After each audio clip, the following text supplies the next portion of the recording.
नमस्कार। आमर cooking channel आम रंधा घर के मुई आपण मन के बहुत बहुत स्वागत करुछे।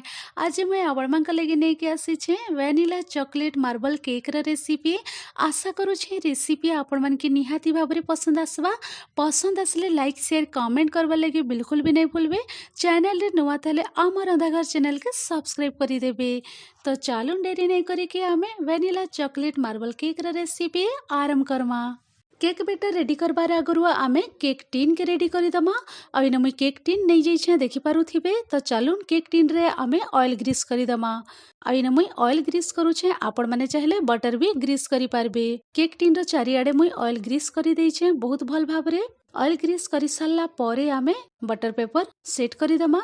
तेने देखि पारुथिबे बटर पेपर के भी केक टीन रे बहुत भल भाबरे मुई सेट करि देइछे। केक टीन रेडी हे जाइछे, आमे साइड करिके रखिदमा। एबे आमे जिमा नेक्स्ट प्रोसेस की। तो चलो डेरी नहीं करी कि आमे केक रो बैटर रेडी करमा। केक बैटर रेडी करबा लगे इने मुई नहीं जाइछे ब्लेंडर जार।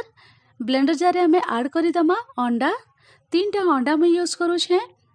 तार संगे आमे दे दमा चीनी हाफ कप रे भर्ती करी की गोटे कप नहीं जाइछे चीनी।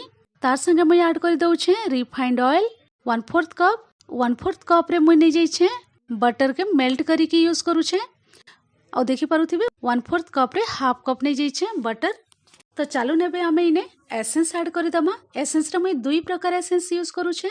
जेहेतु मुई vanilla chocolate marble cake ready करू छे तो इने मुई नहीं जाइछे चॉकलेट एसेंस नहीं जाइछे। चॉकलेट एसेंस मुई हाफ टी स्पून यूज करू छे। तार संगे नहीं जाइछे वैनिला एसेंस। वैनिला एसेंस मुई हाफ टी स्पून यूज करू छे। तो चलून एसेंस दे साला परे आमे ब्लेंडर जार कवर दे दमा। आ पूरा भल करी आमे ब्लेंड करी के आनमा। तो इने आपण मन के मुई देखि दउ छे बहुत भल भाबरे मुई ब्लेंड करी के नै के आसी छे। इता के आमे साइड करी के रखि दमा। एबे इने मुई नै जाई छे गोटे मिक्सिंग बाउल नै जाई छे। आ आमे वेट इंग्रेडिएंट्स जेन ब्लेंड करी के नैथिलो ताके आमे इने ट्रांसफर करी दमा बाउल रे। तो देखि पारुथिबे सब केक बैटर इने मुई ट्रांसफर करी देई छे। तो इने गोटे मुई एंता चालुनी नै जाई छे बा जाली। एबे आमे ड्राई जिनिस सब इने सब छाणी की यूज करमा।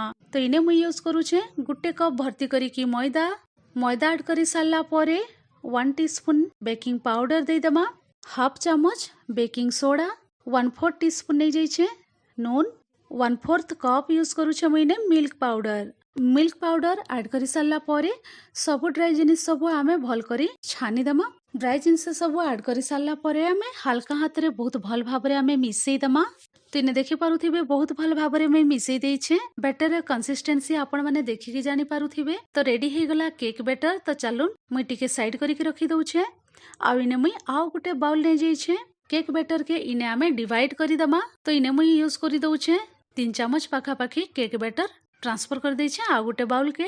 तो चलून ई बाउल रे आमे ऐड करी दमा 2 चम्मच कोका पाउडर। तिने देखि पारुथिबे 2 चम्मच मुई कोका पाउडर यूज करी छे।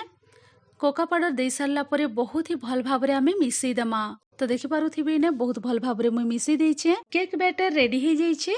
एबे आमे केक टिन रे ट्रांसफर करी दमा। तो इने नै जाई छे मुई केक टिन आ आगरो मुई सेट करी के रखी देइथिली। केक बैटर आमे ट्रांसफर करी दमा। वैनिला केक बैटर मुई ऐड करी दउ छे फर्स्ट। तो देखि पारुथिबे बहुत भल भाबरे मुई सेट करी देई छे केक बैटर। तापरे मुई इने ऐड करी दउ छे ऊपरे चॉकलेट बैटर। चॉकलेट बैटर के भी ऐड करी सारला परे बहुत भल भाबरे आमे सेट करी दमा। आ एंता गुटे मुई स्टिक नै जाई छे। स्टिक साहाय्य रे भी भल करी आमे टिके सेट करी दमा। तो देखि पारुथिबे बहुत भल भाबरे सेट हे जाई छे। तो चालू नेबे आमे केक टिन के 2 रु 3 थर आमे टैप करी दमा। टैप करी सारला परे आमे बेकिंग करबार प्रोसेस के आमे आरंभ करमा। तिने मैं गैस सेट के पले आसी छे। तो देखि पारुथिबे इने मोटा वाला कढ़ाई यूज करी छे मुई। आ कढ़ाई रे मुई हाफ कप नहीं जाई छे नून। नून के भल करी मुई स्प्रेड करी देइथिली। तार ऊपर गुटे स्टैंड रखी देई छे। देखि पारुथिबे स्टैंड रखी दे साला परे मुई कढ़ाई रे कवर देई के 4 रु 5 मिनिट पाखा पाखी प्रीहीट हवा लगे मुई छाड़ी देइथिली। आ बहुत भल भाबरे प्रीहीट हे जाई छे। तो चालू नेबे आमे केक टिन के ट्रांसफर करी दमा। केक टिन ट्रांसफर करी सारला परे आमे कवर करी दमा। आ लो फ्लेम रे आमे 30 रु 35 मिनिट्स बेक हेबार लगे आमे छाड़मा। तो इने देखि पारुथिबे आपण मन के मुई कवर फिटे के देखि दउ छे 30 रु 35 मिनिट्स पाखा पाखी हे जाई छे। गोटे स्टिक साहाय्य रे आमे चेक करी दमा केक भल करी बेक हेई छे कि नै।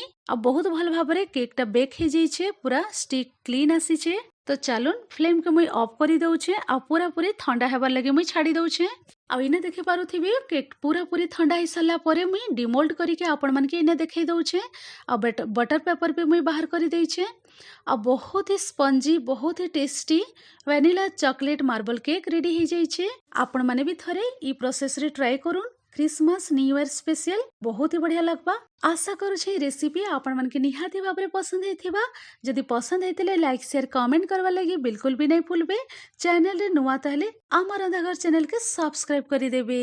तो चलून मुई रहूचे फिर एंता नुआ इजी टेस्टी रेसिपी नहीं कि आपण मगर संगे फिर थरे मुई भेट पड़मी। Thanks for watching bye bye take care.